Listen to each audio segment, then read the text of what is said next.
नमस्कार दोस्तों, स्वागत है आपका पीडी डिजिटल न्यूज में। मैं हूं आपके साथ साक्षी गुप्ता। भारतीय जनता पार्टी की राजनीति में एक बड़ा और अहम फैसला सामने आया है। बीजेपी ने बिहार सरकार में मंत्री नितिन नवीन को पार्टी का राष्ट्रीय कार्यकारी अध्यक्ष नियुक्त किया है।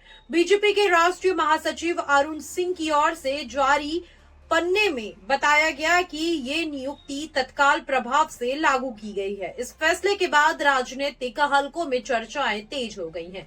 क्या ये सिर्फ एक अस्थायी व्यवस्था है या फिर नितिन नवीन पार्टी के अगले राष्ट्रीय अध्यक्ष बन सकते हैं?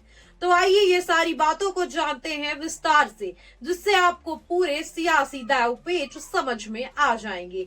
नितिन नवीन इस समय बिहार सरकार में पथ निर्माण मंत्री है और साथ ही नगर विकास एवं आवास विभाग की जिम्मेदारी भी संभाल रहे हैं। इसके अलावा वे बीजेपी के छत्तीसगढ़ प्रभारी भी हैं। वो पटना की बंकीपुर विधानसभा सीट से विधायक हैं और लगातार 5 बार इस सीट से जीत दर्ज कर चुके हैं। राजनीति में उनकी गिनती एक जमीनी और संगठन से जुड़े नेता के तौर पर की जाती है और साथ ही लोगों के बीच में उनकी जो छवि है वो काफी ज्यादा सहज और सरल है। नितिन नवीन ने साल 2006 में राजनीति में कदम रखा। पहली बार वे पटना पश्चिम विधानसभा सीट से विधायक बने। इसके बाद साल 2010 से 2025 तक वे लगातार बंकीपुर सीट से चुनाव जीतते आ रहे हैं। वहीं साल 2016 से 2019 तक वे बीजेपी युवा मोर्चा के बिहार प्रदेश अध्यक्ष भी रहे।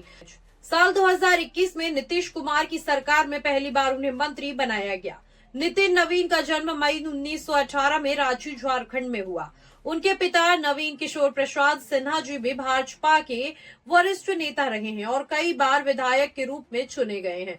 चुनावी हलफनामे के अनुसार नितिन नवीन ने खुद को सामाजिक कार्यकर्ता बताया है और उनके खिलाफ कोई आपराधिक मामला भी दर्ज नहीं है। अगर इनकी हम एजुकेशन की बात की जाए, यानी कि इनकी पढ़ाई की बात करें, तो उन्होंने पटना से सेंट माइकल हाई स्कूल में मैट्रिक और दिल्ली से CMKM पब्लिक स्कूल से इंटरमीडिएट किया है।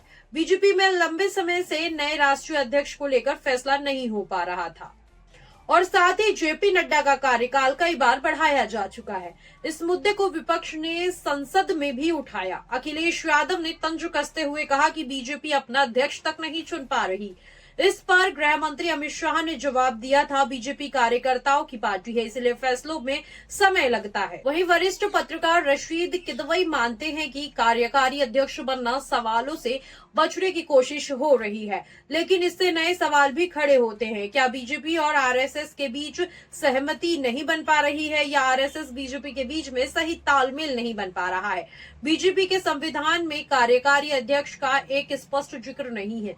ऐसे में माना जा रहा है कि नितिन नवीन को ये जिम्मेदारी नए अध्यक्ष के रूप में चुने जाने तक दी गई है।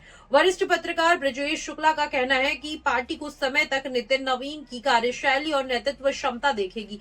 जनवरी में होने वाली राष्ट्रीय कार्यकारिणी की बैठक के बाद उन्हें स्थायी रूप से अध्यक्ष बनाया जा सकता है। कुल मिलाकर नितिन नवीन की नियुक्ति सिर्फ एक संगठनात्मक फैसला नहीं है, बल्कि ये बीजेपी की भविष्य की रणनीति राजनीति की दिशा में भी तय जो सफर है वो कर सकती है। अब देखना होगा कि क्या ये फैसला राजनीति बहस को शांत करेगा या विपक्ष को नए सवाल उठाने का मौका देगा। ये देखना काफी ज्यादा दिलचस्प होगा और सारी इन्फॉर्मेशन हम आपको अपने चैनल में तो वैसे ही बताएंगे। तो कमेंट सेक्शन में अपना ओपिनियन जरूर दीजिएगा और भी ऐसी इन्फॉर्मेशन को जानने के लिए, खबरों को जानने के लिए बने रहिए पीडी डिजिटल न्यूज के साथ। मैं हूं आपके साथ साक्षी गुप्ता। नमस्कार।